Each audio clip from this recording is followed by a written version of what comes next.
Welcome to the Advent IM video on employee monitoring. If you need support with privacy or data protection questions, please contact us on 0121 559 6699 or email bestpractice@im.co.uk. And now, Mike Gillespie.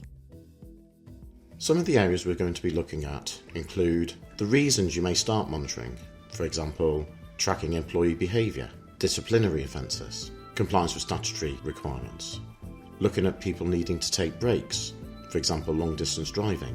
We'll look at the difference between snooping and monitoring or surveillance. Your employees have a right to privacy, and knowing the actions you can legitimately take that do not venture into snooping is vital, not only legally, but to maintain the trust of employees and your own integrity.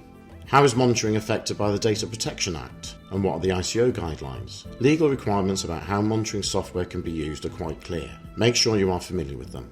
How do you manage the resulting data from various sources, sometimes generated for non-monitoring purposes? From an employee perspective, it can still be called snooping. Make sure you know exactly what you are collecting and why. And we will look at CIA, which is not what you might think, but is a helpful guide to data protection compliance.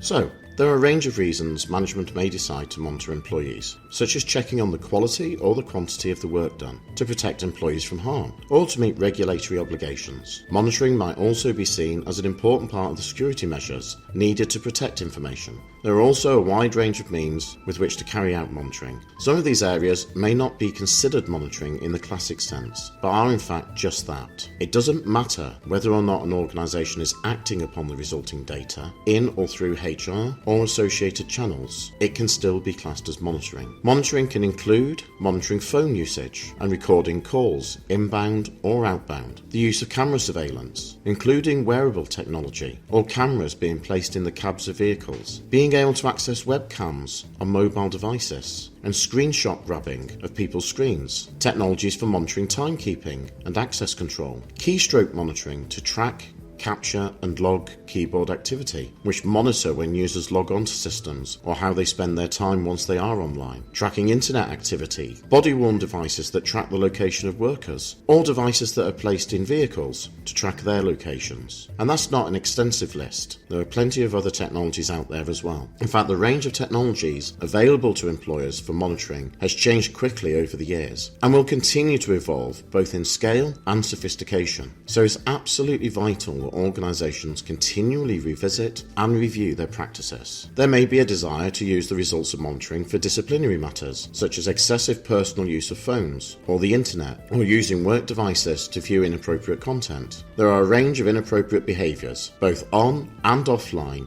that may need addressing, or at the least, investigating. Perhaps things like misuse of company vehicles, for instance. All are valid reasons to consider monitoring. However, doing this incorrectly or in a cavalier or ill-informed manner is a minefield, and it can be far more damaging for the employer than for the employee who is being accused. With the significant increase in hybrid working, there is also the potential, if monitoring is not done properly, for it to have an adverse effect on an employee's privacy by extending into their private lives. It is important to have considered all of these matters in identifying the lawful basis for the processing and any potential risks to the privacy of those being monitored, and all of this should already have been considered within your data protection impact assessment. Where monitoring will end up collecting particularly sensitive information, referred to as special category information within the Data Protection Act, then you will also have had to consider additional lawful basis. So specialist advice should always be sought. But what is the difference between monitoring and snooping? A HR department's idea of acceptable monitoring may differ from that of an employee, particularly if that employee is then facing some kind of disciplinary procedures. Employees have a reasonable right to privacy, and in actual fact the ICO is very clear on the subject. Its guidelines say that monitoring must be approached with a spirit of honesty and openness towards employees. Any monitoring decision should carefully balance the rights and freedoms of the employees against the needs of the organisation. This means monitoring cannot take a blanket approach just in case somebody does something wrong, but rather it must be for a demonstrable and targeted purpose. It cannot be covert. The employee must be made aware of any monitoring. It cannot take place if there has been no education of policy given to employees, and it says that all resulting data must be handled strictly within Data Protection Act guidelines. Remember, just because a form of monitoring is available and possible does not necessarily mean that it is an appropriate, proportionate and fair way of achieving the objective, especially if there is a less intrusive way to achieve the same purpose. A spirit of openness towards employees. So what does that actually mean? I mean, it sounds like something that we should know exactly what it means, but it's worth exploring a little further. Under the Data Protection Act, all data subjects have the right to be informed. Not only do you have to ensure affected employees are aware of monitoring, but you must also make sure that they understand why you are monitoring and be totally clear on what the process is. Clearly, if this is going to be part of disciplinary procedures, it is vital and it must be adhered to. They should also be told precisely what systems their employer is going to monitor. In other words, employees should be informed if their employer is monitoring their phone calls, their internet, their access, physical or logical, their location, anything like that. They're entitled to know about. They're also entitled to know who is responsible for the monitoring and who will have access to the data generated by the monitoring. So for instance, if we use the phone usage example again, the employer should know who is recording their calls and who will be permitted to listen to them. They are also entitled to know how the resulting data will be managed, how long it will be kept for, and when it will eventually be destroyed. So the employee should also know that their data will be stored in an appropriately secure repository, accessible on a need-to-know basis, and that it will be securely destroyed after the conclusion of the required retention period, or after proceedings are finished. If these areas are not addressed, employment tribunals may well result in a negative outcome for your business and potentially could attract the attention of the ICO, which is rarely pleasant. Data subjects also have the right of access, so you need to be aware that all data collected as part of monitoring could be classed as personal information and can also be subject to subject access requests. It is important to have processes in place to service these requests.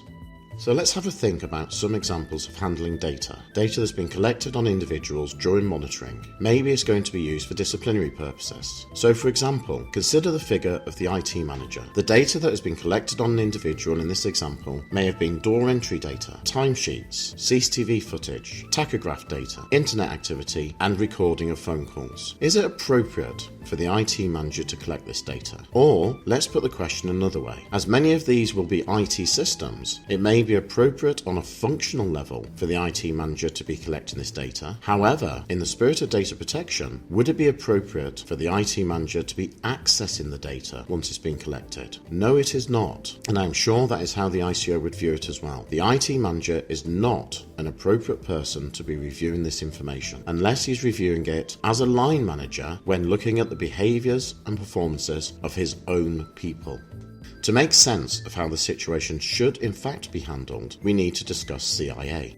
No, not the Central Intelligence Agency, although it is pretty intelligent and should at least be common sense to all businesses. CIA in this situation means confidentiality, integrity, and availability, and these are vital components to building a successful and compliant monitoring policy. Let's start with confidentiality. The information should only be accessed on a need-to-know basis. It should be kept safe and secure and shouldn't be inappropriately disclosed to those who have no need to know. Limiting who has access to the data that has been generated through employee monitoring then means that there can be no breach of confidentiality. In our example, there is no reason why the IT manager should be able to hear phone calls or even see a list of calls. There is no reason why the IT manager should view timesheets outside of any normal timesheet sign-off for their own staff. Confidentiality includes managing information being passed by word of mouth. Imagine the repercussions if an employee is going through an investigation or even a dismissal and their colleagues have already found out what is happening.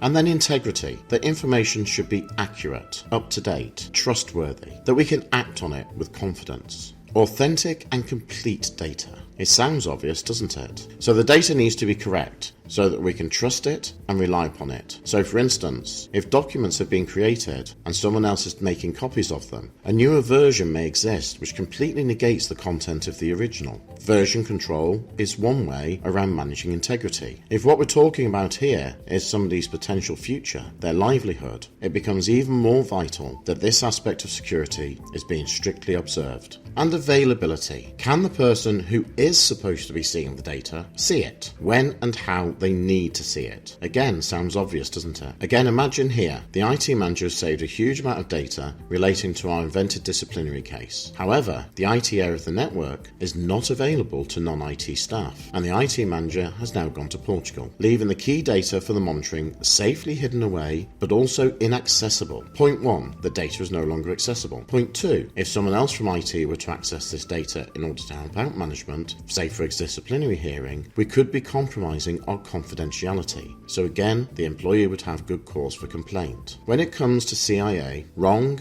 incorrect, or absent information could actually prejudice the outcome of a hearing. So it is equally important to all parties that CIA is observed in monitoring, especially when data may be used in future disciplinary cases. So let's look at our example again. Would it make more sense for the data to be accessed only by HR and pertinent management? Employees would also need to know who is accessing this data. IT may be involved in harvesting the data, but not be appropriate to have access to it. CIA is the guide to how you should manage this important and sensitive data. Don't forget, sometimes there are emotive issues involved, highly controversial or sensitive matters involved. We should never forget that this is as much about the people as it is about the data. So the person reviewing any resultant data needs to be in an appropriate setting. For instance, if someone is habitually surfing on pornographic websites and data is collected on what they are viewing, it is not appropriate for the offensive material to be reviewed in a busy office surrounded by the people who would have been offended by it in the first place. Also, they should be aware of correct procedures, and for instance in this example, not make copies of anything that has been viewed, as this in itself could also be an offence. So to sum up this section, the ICO is clear on what is acceptable.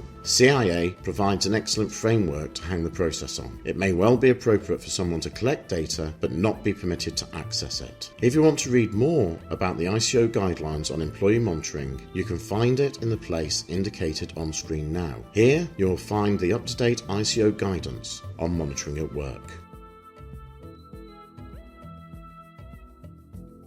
So in summary, use all of the guidance available to you. It will mean not only that you can enjoy the continued cooperation of your employees, but also that your monitoring will be effective, well planned, and executed on the right side of the law. Be clear in what you are trying to achieve. Be transparent with employees about what activities you are performing and the purpose for which they're being performed. Be very careful with your outputs and what may be revealed in isolation or through aggregation. It is your responsibility to protect this information, and always remember your employees' right to privacy.